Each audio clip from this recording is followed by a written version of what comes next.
Look, there are two types of people right now. People who know they're going to vote and people who have been bombarded with so much negative information that quite frankly, they'd rather not vote at all. To get a better picture of the mindset of America's youth, REVOLT's Vote or Die initiative studied 200,000 Twitter users and surveyed over 1,000 people between the ages of 18 and 34, only to discover that 30% of them aren't voting in our upcoming 2020 election. That's almost 1 out of every 3 people. I get it. Most of us in that age range probably don't listen to anybody, let alone presidential candidates who seem out of touch with what's most important to our generation. Our youth care most about climate change, mental health, and racial justice. Now, regardless of whatever category you fit into, whether you've decided to vote or you weren't planning on it, I'd like to ask you a few questions. If you live in California, would you want to reduce the prison population? Or be legally protected from discrimination of any kind if you're employed by a public institution like the post office or as a teacher? Or what about if you live in Illinois and you feel like you've been paying a lot in personal income tax? Wouldn't you want to see some more on your check when you get it?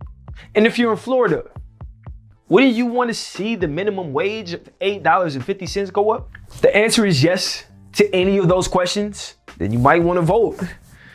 The propositions in this year's ballots can affect your daily life more than the president can.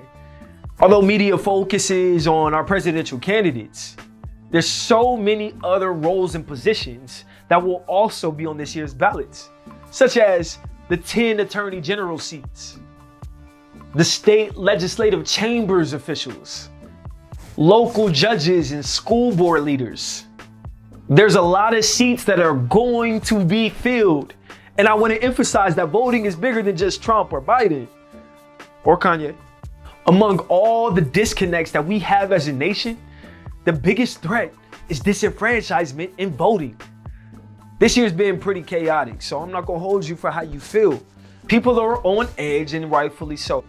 But the truth is, if you're deciding not to vote, especially if you're a person of color, you're not honoring the people that came before us. The people who fought and died for us to be included in this conversation. I know this whole process might seem complicated, but your city needs you, maybe even more than the nation. If we don't vote, we're allowing other people to dictate what happens in our neighborhood. Let me say that again. If we don't vote, we're allowing other people to dictate what happens in our neighborhood. Think about it like this. If voting didn't matter, people wouldn't be going so far out of their way to keep you from doing it. Go get your sticker, man. Tell them Vote or Die sent you. My name is Jason Aaron. Stay tuned to Revolt Black News.